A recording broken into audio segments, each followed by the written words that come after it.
but there is a serious cover-up of an event that is so bad, if it was to come out, our president's tenure would be in danger, and of course Hillary Clinton will never run for office again if it comes out. Let's get it out. Yeah, well, I'll tell you what.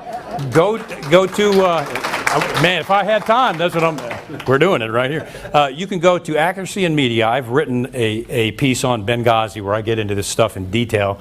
If you go to the Investigative Project on Terrorism, Steve Emerson, I think he's got the article I wrote there, and I get into this kind of detail in that. So go there, and there's more that we can't talk about yet. But the investigative, it's IPT.org, the Investigative Project on Terrorism. I dedicated the book to Steve because his life is in serious danger. He lives in hiding. He fingered the Muslim Brotherhood. He was one of the first people to expose Muslim Brotherhood access to the White House, and he has to live in hiding. But that's his website, the Investigative Project on Terrorism. If you want the best updates on terrorism available, go there. What is it? It's IPT.org. You could Google Steve Emerson or the Investigative Project on Terrorism. I mentioned him because we've both been to his operation, and when he says he's a terrorist expert, it's the truth. These are questions that weren't answered, still aren't answered. I can't go through them. Real quickly, the Accountability Review Board investigative report that Secretary Clinton claimed was the final answer on Benghazi, Obama claimed was the final answer on Benghazi, shut the case down. It was investigated. They proved that no officials were involved. The ARB, once again, misrepresentation. All the ARB looked into was the security situation in Benghazi before the attack. They did not investigate officials' role in the attack at all. They did not interview Secretary Clinton, and the witnesses that they interviewed, they ordered that no notes would be taken and no record would be kept of those interviews. I have a copy of this thing, and then they produced this innocuous, ridiculous sham of a document called the ARB, claiming that was the final word on Benghazi. I think you can go on Amazon.com and get the released version of this thing.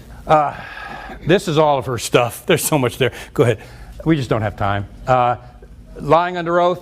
Remember this big outrage, what difference does it make, blah, blah, blah, blah. And then she kind of teared up a little bit, and I have made it very clear, here we go, under oath, I've made it very clear that the security cables did not come to my attention or above the Assistant Secretary level where the ARB placed responsibility. You're telling me an ambassador is under attack and the Secretary of State is not being told about it?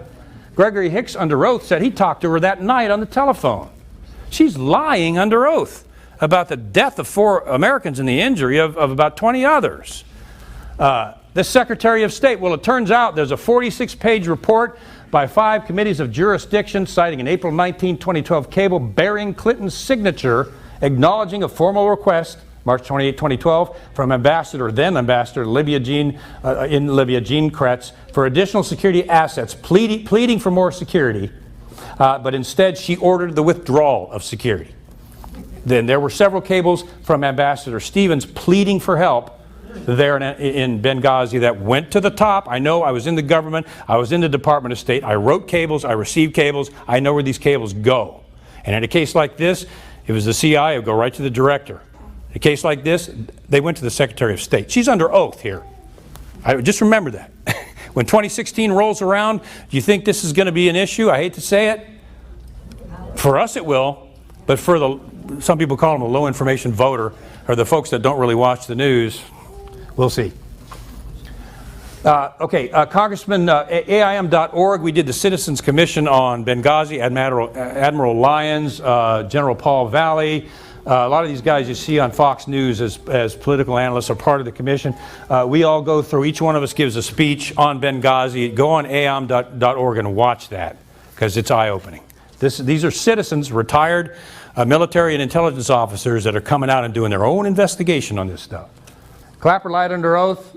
President Obama, these are all the lies. Don't have time to go. This is one page of probably 5.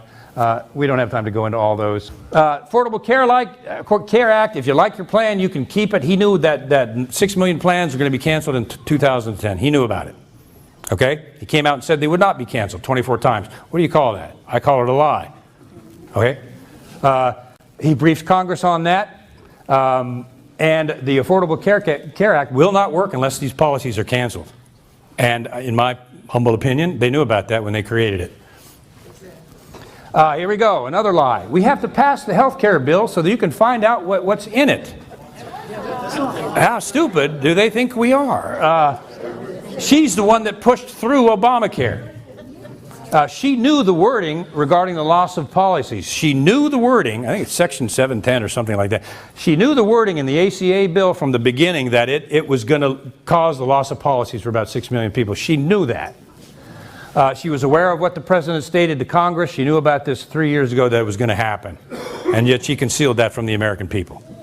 Okay, Benghazi, and we'll go through this real quick. He has denied, there is information that's come out that they're intimidating CIA officers from testifying. They're polygraphing them once a month. They're making them sign non-disclosure agreements. They went to him and demanded an answer, and I can tell you that is true. They went to him and demanded an answer. He sent a letter saying, no, we're not doing that to anybody. 3 days ago, in a closed-door hearing, 3 CIA officers just came out and said they made them sign non-disclosure agreements during the ceremony for Ambassador Stevens. As soon as they showed up for the ceremony for the dead, the CIA walked up right there and made them sign non-disclosure agreements which threatens jail if they talk to anybody about Benghazi. I didn't know about it till I read it in the newspaper. Okay? I didn't know about it. Is this a lie? He didn't know about the IRS targeting of constitutional groups despite those 155 visits. He didn't know about that. He didn't know about the NSA spying on Americans. He didn't know about General Petraeus in the Benghazi investigation. Man, I wish I had time to go into that. You talk about, in my opinion, blackmail, but we don't have time. He knew about the DOS seizure of AP phone records. He knew about Fast and Furious. They claimed it happened under the Bush administration. It didn't. It started under the Obama administration. He knew about the bugging of the German Chancellor. He claims he didn't know about that. The ACA policy cancellations and website problems, he claims he didn't know about. All those I just proved he did back in 2010. Okay? This is the President of the United States. We are we the people. And he's denying these severe reductions in the U.S. Constitution, covering them up and refusing to say he did it. When indeed he did. So Watergate was with Richard Nixon, what did he know and when did he know it? Well, in this case, it's probably what did he not know and when did he not know it? We're supporting foreign jihadists. Libya, Syria, radical Islamic jihadists toppled those governments. We gave them arms and ammunition. CIA did. Secret government, a couple of quotes there. They're in the book. A great quote from Ronald Reagan is in the book. He decried the abuse of secrecy.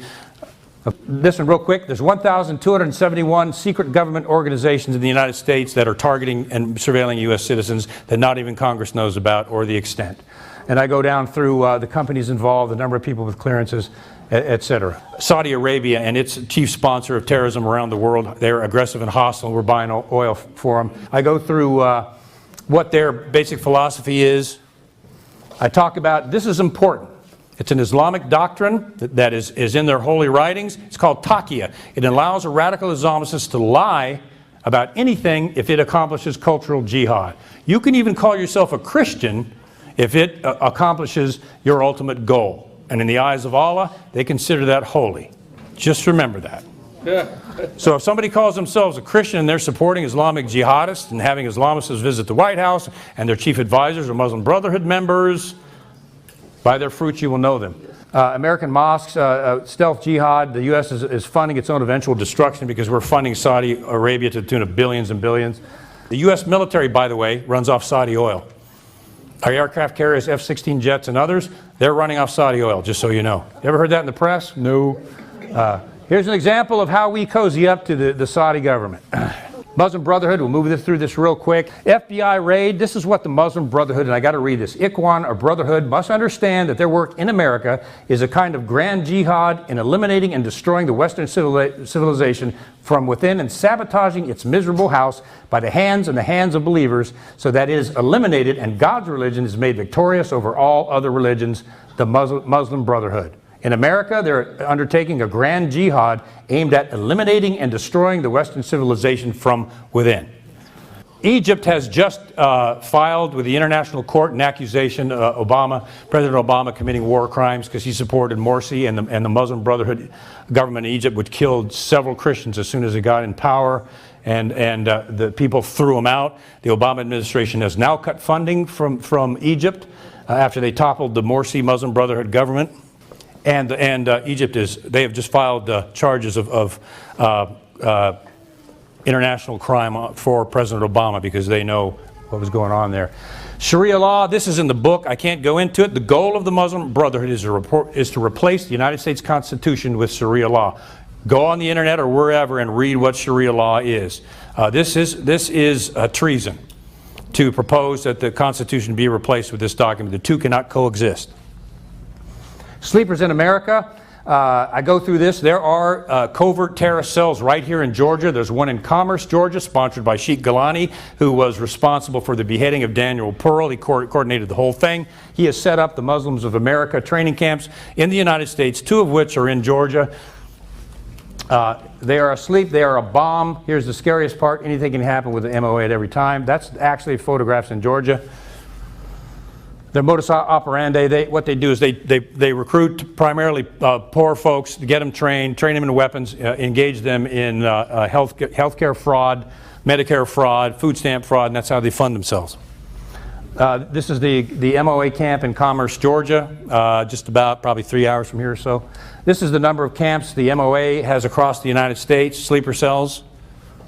I took these pictures, my humble self, where I drove into the MOA compound, just like the old days, it was kind of fun, and took these pictures of the MOA compound myself. And they're way in the backwoods there. They've been training folks on automatic weapons.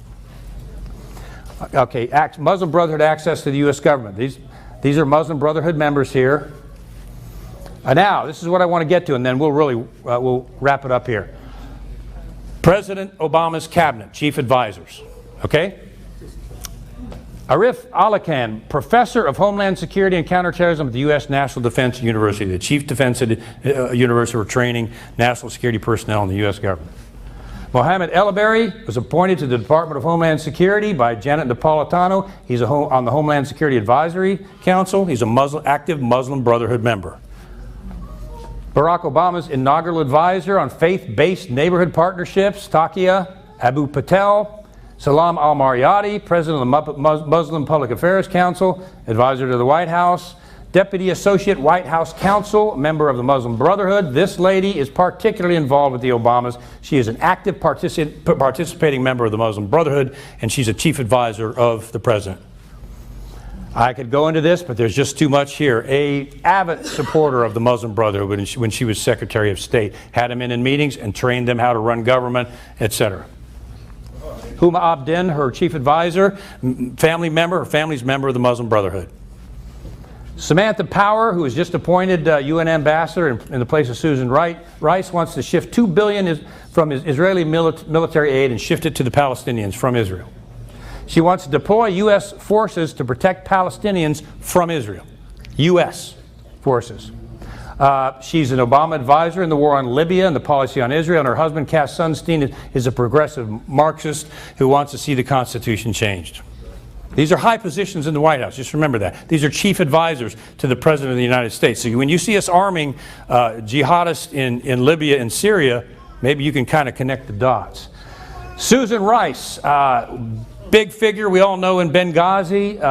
She was chief advisor, national security station in the White House. Well, guess what? She was heading for testimony in the Benghazi hearings, big time. And the cat was about to jump out of the bag, so what Obama did was reappointed her, and she is now the chief advisor at the top for national security issues, moved directly into a direct advisor to the president, and what that does, and what is important, is that gives her immunity from testimony in the Benghazi hearings.